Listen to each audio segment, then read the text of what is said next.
Hello, and welcome back to Beering in Mind Beer Reviews. Today we're going to begin a series of 3 beers from the Kasteel Brouwerij Vanhonsebrouck in Belgium, and they produce a variety of beers. I'll talk about them in a minute. And we're going to look at 3 of their lambic beers, what they call their premium beers, and in order those will be the St-Louis Premium Framboise, which is raspberry, and then their St-Louis Premium Creek, which is cherry, and then St-Louis Premium Pêche, which is peach. And these are all kind of mass market sort of lambic beers, not special beers. I don't think they are treated with much of the same care that a lot of other lambics are. And in any case, the brewery is called Kasteel Brouwerij Vanhonsebrouck in Belgium, and it's located about I don't know 70-80 kilometers west of Brussels, and it was founded in 1865 by a man named Amandus Vanhonsebrouck, and his son Emil succeeded him when he decided this man was mayor of the town, which is called Werken, W-E-R-K-E-N, and when he got too ill to continue, his son succeeded him as both mayor and brewer, and it stayed in the family apparently ever since. So it's been in the family for almost 140 years. And so they're famous for making goose beer and lambics, and we will look at 3 different lambics in this range, in their range of lambics. And they also make a beer which is more highly regarded called Bacchus Old Bruin, which is a Flanders red style beer. They have another series called Kasteel, and 5 beers in that range, and then the Passchendaele line of 3 beers. And they also make a beer which is much more highly regarded called Goose von Tradition, which unfortunately I won't be reviewing here. Their website calls them the most modern brewery in Europe, which may sound nice, but doesn't sound exactly like the advertisement I would like for a maker of lambics or gooses. And in any case, let's get going with the 3 beers we'll look at in order now. All right, and now we will look at beer number 3 in this series, which is this one. It's called St. Louis Premium Pêche, which means, of course, peach.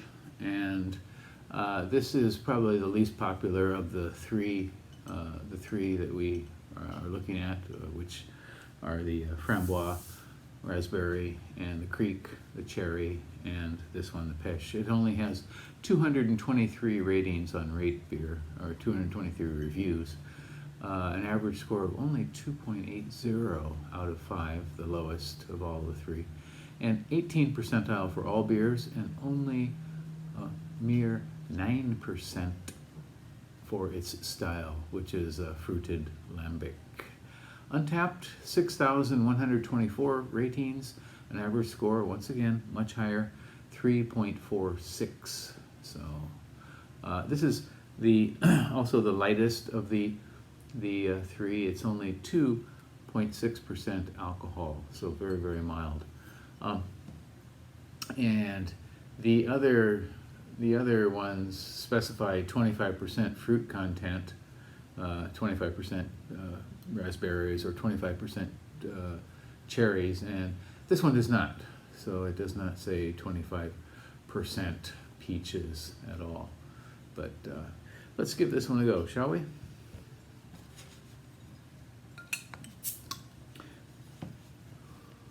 St. Louis is the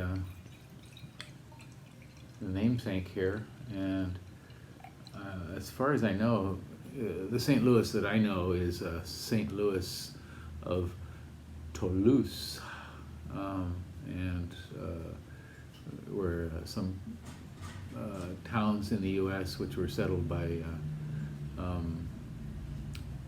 or in the Americas, which were settled by the Spanish. St. Louis referred to St. Louis, who was the Bishop of Toulouse in France, and I'm not sure if this fellow here was that or not. It looks like a king rather than a saint to me. Okay, this pours out a kind of rich sort of golden orange color. No head really to speak of. Let's take a look at the color in the light here.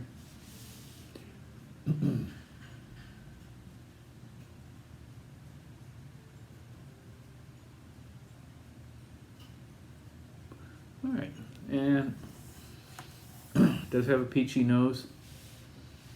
Peach and something weedy behind it, grassy and weedy, but basically peach.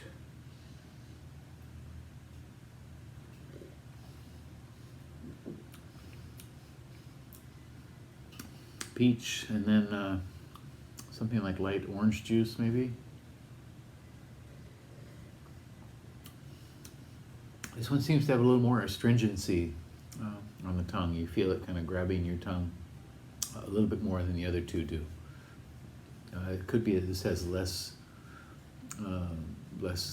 content, fruit content than the others. The other two are very, very sweet and strong and fruity. This is much milder, and the lambic character comes through a little bit more, I think, rather than the sweetness. It's still very mild, and it's nothing at all like a traditional lambic. So, in any case, you might give this a go. This is available in Yamaya stores throughout Japan, and I know they export to many countries. So, you might try it out. Okay. I hope you're doing okay and finding things to keep you occupied while you are in isolation or partial isolation. One of the things I've been doing is in the evenings is watching a documentary series about Michael Jordan on Netflix, and it's called The Last Dance, and it's all leading up to the end of his career with Chicago. And actually, it's not just Michael Jordan, but it's also Michael Jordan and the Chicago Bulls. So they each episode, not each episode, but many of the episodes have a focus on some of the other main players from that era who played with him on the Chicago Bulls, specifically Scottie Pippen, Dennis Rodman, later Tony Kukoc, and Steve Kerr, who's currently the Golden State Warriors head coach, a very successful head coach.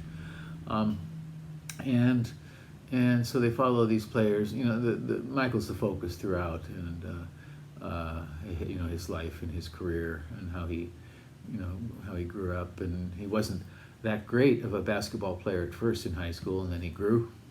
And apparently that's kind of a through line for some players. Same thing happened with Scottie Pippen. You know, a sudden growth spurt and an athletic spurt, and they became, you know, major players throughout. A lot of sadness too in it. He was such a hard worker, and often alienated his teammates because nobody, I mean, as great as they were, he was the hardest worker, and even pushing them to work even harder.